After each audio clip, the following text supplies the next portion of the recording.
ಪ್ರಿಯ ವೀಕ್ಷಕರೇ, KTN ಕನ್ನಡ ಸುದ್ದಿವಾಹಿನಿಗೆ ಸ್ವಾಗತ. Chamarajanagar Valmiki auto ಮಾಲೀಕರ ಹಾಗೂ ಚಾಲಕರ ವತಿಯಿಂದ ಆಟೋ ನಿಲ್ದಾಣ ಉದ್ಘಾಟನೆ ಹಾಗೂ 70ನೇ ಕನ್ನಡ ರಾಜ್ಯೋತ್ಸವ ಕಾರ್ಯಕ್ರಮ ನಗರದಲ್ಲಿ ಹಮ್ಮಿಕೊಳ್ಳಲಾಯಿತು. ಜಿಲ್ಲಾ ಪರಿಶಿಷ್ಟ ವರ್ಗಗಳ ಕಲ್ಯಾಣ ಇಲಾಖೆ ಅಧಿಕಾರಿ ಬಿಂದ್ಯಾ ಅವರು ಕನ್ನಡ ಬಾವುಟ ಹಾರಿಸಿದರು. ದೀಪ್ತಿ ಡೆವಲಪರ್ಸ್ ಮತ್ತು ಬಿಲ್ಡರ್ಸ್ ಜಗದೀಶ್ ಅವರು ನೂತನ ನಿರ್ಮಾಣವಾದ ಆಟೋ ನಿಲ್ದಾಣ ಟೇಪ್ ಕತ್ತರಿಸುವ ಮೂಲಕ ಉದ್ಘಾಟಿಸಿದರು. ಬಳಿಕ ಮಾತನಾಡಿದ ಜಿಲ್ಲಾ ಪರಿಶಿಷ್ಟ ವರ್ಗಗಳ ಕಲ್ಯಾಣ ಇಲಾಖೆ ಅಧಿಕಾರಿ ಬಿಂದ್ಯಾ ಅವರು, ಬರೀ ನವೆಂಬರ್ ತಿಂಗಳಿಗೆ ಸೀಮಿತ ಮಾಡಿದ ವರ್ಷ ಪೂರ್ಣ ಕನ್ನಡ ರಾಜ್ಯೋತ್ಸವವು ಕೂಡ ಆಚರಣೆ ಮಾಡಬೇಕು ಎಂಬುದನ್ನು ತೋರಿಸಿಕೊಟ್ಟಿದ್ದಾರೆ. ಆಟೋ ಚಾಲಕರು ತಮ್ಮ ಪ್ರಾಮಾಣಿಕತೆ ಇನ್ನೂ ಉಳಿಸಿಕೊಂಡು ಸಾರ್ವಜನಿಕರ ಮನಮಿಡಿತರಾಗಿದ್ದಾರೆ ಎಂದು ತಪ್ಪಾಗಲಾರದು ಎಂದರು. ದೀಪ್ತಿ ಡೆವಲಪರ್ಸ್ ಮತ್ತು ಬಿಲ್ಡರ್ಸ್ ಜಗದೀಶ್ ಅವರು ಮಾತನಾಡಿ ವಾಲ್ಮೀಕಿ ಆಟೋ ಚಾಲಕರನ್ನು ಶುಭ ಕೋರಿದರು.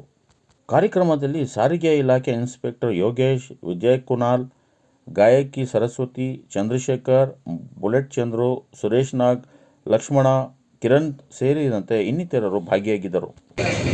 ಆಟೋ ನಾವು ತುಂಬ ಸಲ ನೋಡ್ತಾ ಇರ್ತೀವಿ. ಇತ್ತೀಚಿನ ದಿನಗಳಲ್ಲಿ ಬೇರೆ ಬೇರೆ ಥರ ದೂರುಗಳು ಬರ್ತಾ ಇದ್ರು.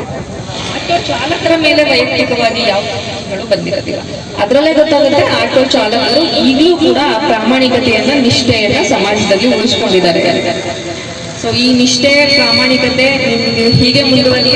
ಮತ್ತೆ ನಾವು ಈಗಲೂ ನೋಡ್ತಾ ಇರ್ತೀವಿ, ಸಾರಿಗೆ ವ್ಯವಸ್ಥೆನೇ ಇಲ್ಲದೆ ಇರೋ ಕಡೆ ತುಂಬಾ ಹಳ್ಳಿಗಳಲ್ಲೂ ನಿಮ್ಗೆ ಸರ್ವಿಸ್ ಸಿಗ್ತಾ ಇದೆ. ಅದು ತುಂಬಾ ಖುಷಿ. ಸೀಟ್ ಆಟೋ ಪಾಪ ಅನೇಕ ಮಹಿಳೆಯರು, ನಾವು ಫ್ಯಾಕ್ಟ್ರಿಗಳಿಗೆ ಹೋಗೋರು, ಮತ್ತೆ ನಮ್ಮ ಪುಟ್ಟ ಮಕ್ಕಳುಗಳು, ಅವರೆಲ್ಲರೂ ನಿಮ್ಮ ಮೇಲೆ ಭರವಸೆ ಇಟ್ಟು ಸರ್ವಿಸ್ ಅನ್ನ ನೀವು ಕೊಡ್ತಾ ಇದ್ದೀವಿ. ಅಂದ್ರೆ ಇದು ಯಾವುದೋ ಕಮರ್ಷಿಯಲ್ ತರ ಆಟೋ ಚಾಲಕರು ಇರೋದಿಲ್ಲ. ಅದು ಒಂದು ಸಮಾಜದಲ್ಲಿ ಸೇವೆ ಸಲ್ಲಿಸುವಂತ ಅನೇಕ ಸೆಕ್ಟರ್ಗಳಲ್ಲಿ ಆಟೋ ಚಾಲಕರದ್ದು ಕೂಡ ಬಂತು. ಅವ್ರು ಸಲ್ಲಿಸುವಂತ ಸೇವೆ ಇದೇ ತರ ನಿರಂತರವಾಗಿರಲಿ, ಪ್ರಾಮಾಣಿಕವಾಗಿರಲಿ ಅಂತ ಆಶಿಸ್ತಾ, ಮತ್ತೊಮ್ಮೆ ನಿಮ್ಮ ಆಟೋ ಚಾಲಕರ ಸಂಘ ಒಂದು ನೆರಳನ್ನ ಮಾಡಿಕೊಟ್ಟಿದ್ದಾರೆ. ಮತ್ತೆ ನನಗೆ ಈ ಕಾರ್ಯಕ್ರಮಕ್ಕೆ ಲಕ್ಷ್ಮಣ್ ಸರ್ ಪಾಪ ನಿರಂತರವಾಗಿ ಆಹ್ವಾನ ಮಾಡ್ತಿರ್ತಾರೆ. ಸುರೇಶ್ ಅವರಾಗಿರ್ಬೋದು, ರಂಗನಾಥ್ ಅವರಾಗಿರ್ಬೋದು, ನಮ್ಮ ಪುಟ್ಟು ಅವರಾಗಿರ್ಬೋದು, ಇವರೆಲ್ಲರಿಗೂ ಮತ್ತೊಮ್ಮೆ ನಾನು ಧನ್ಯವಾದಗಳನ್ನು ತಿಳಿಸ್ತಾ